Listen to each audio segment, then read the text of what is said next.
And so, through all this, what are you seeing from, I guess, organized gun rights groups? Are you getting support from them or the industry? And then also from Jewish groups. What are the reactions that you've seen from them?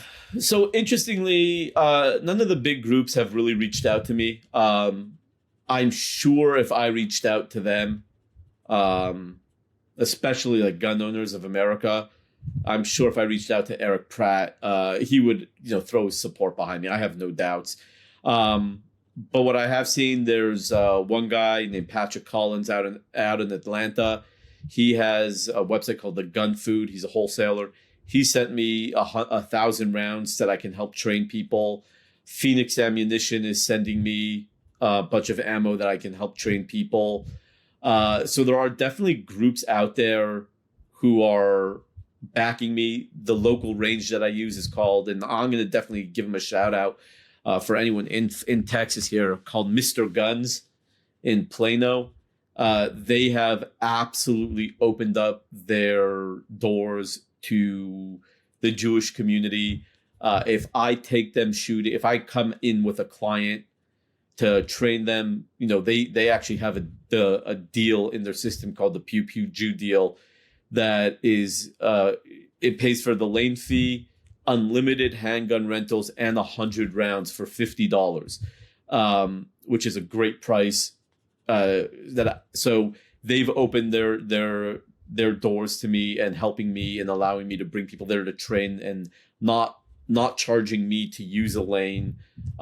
So they are, firmly believe that Jews need to be armed, and they're putting their money where their mouth is. So there's another range near my house that is trying to work on something that I can bring people there as well. It's a little closer, but they're more of a corporate range, and they have to cut through the red tape in order to get anything done. But Jewish organizations have been reaching out to me. I've been approached by a bunch of people where they can get training, and I'll send them to different trainers that I know, not necessarily Jewish trainers, in Colorado, or I have one of my close buddies who I know. I don't know if you ended up talking to my buddy Yossi Elefort from Magen Am, who does unbelievable work. So if I have organizations in the West Coast area, I'm like, talk to this guy. So I've and then I have another buddy, the tactical rabbi on the East Coast.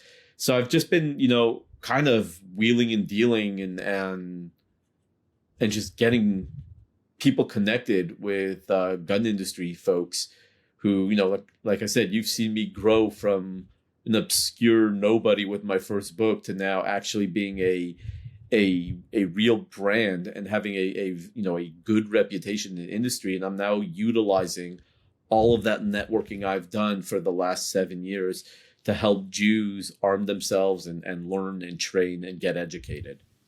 Yeah, and I did talk to Yossi, and they've been just as busy as what you're describing here. So it's definitely not an isolated thing. Seems to be a nationwide event. And in fact, that makes me wonder what you see happening here long term for the Jewish community, which has traditionally, as a whole, at least according to polling, been less open to gun ownership and more open to gun restrictions. Right. And so what do you see that changing in the larger community?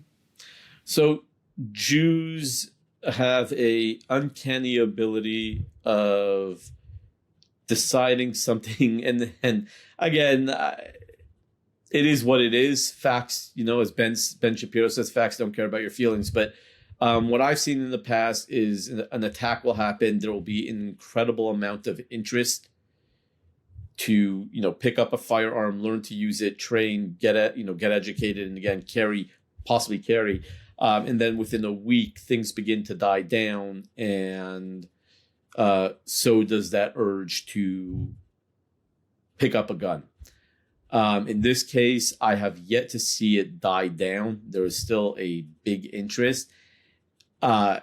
Now, if the war in Israel begins to die down, and let's say you see the protests die down, I have no doubts that there will be a massive downturn in people interested.